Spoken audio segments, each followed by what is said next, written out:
So I had some more downtime and I thought that I would use it wisely. I was thinking about sources of information, and sometimes I get things that are kind of patently stupid, like, well, your channel is just propaganda, just like this channel or that channel.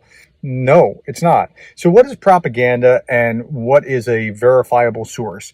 So I'm not a journalist. That's true. I'm not AP or Reuters or the BBC or something along those lines. So you should take me with an extra grain of salt. You should be a little bit more careful about that because I don't have to live up to journalistic standards. But you can find that certain things line up and that it's a little bit safer if you see certain things.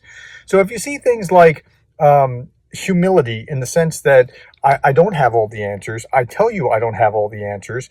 If I believe that something's true, I'll try to show you the source. That's a good sign. If I don't have a source to show you, I will verify by, remember when this happened and this happened and this happened. Or I'll say, if I don't have any sources at all, I'll say, look, this is just my theory.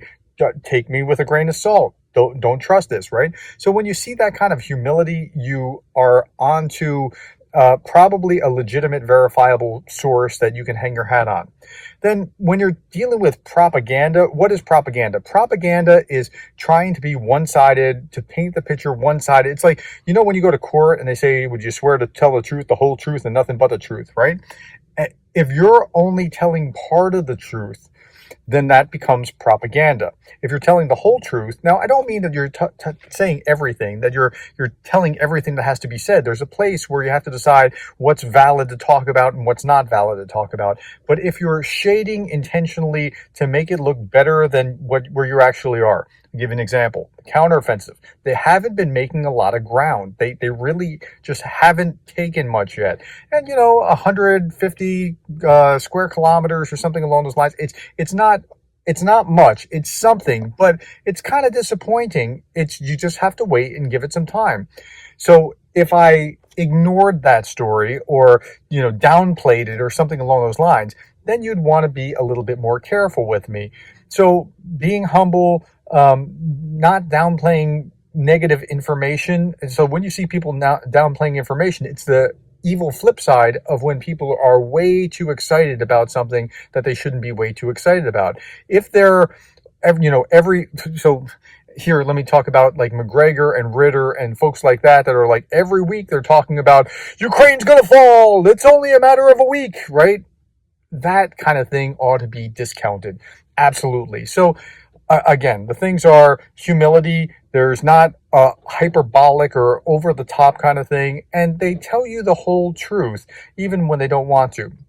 They also have to have some sense of why they're analyzing or how they're going to analyze what they're going to analyze. And they should be able to trace their steps, not just make assumptions. So this is the fourth point.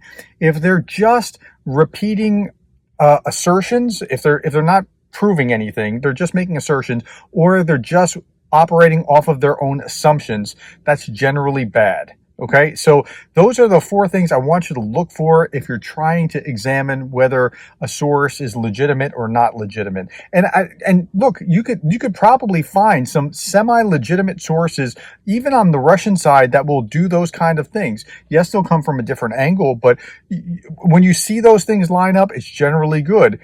But I would listen to those people because they can tell you and provide nuances that you won't hear from your own side.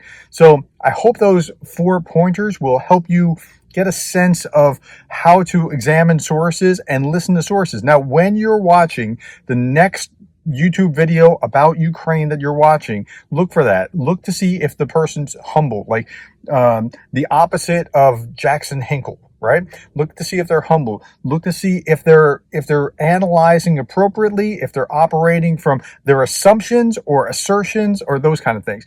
And then see what you think about that. All right?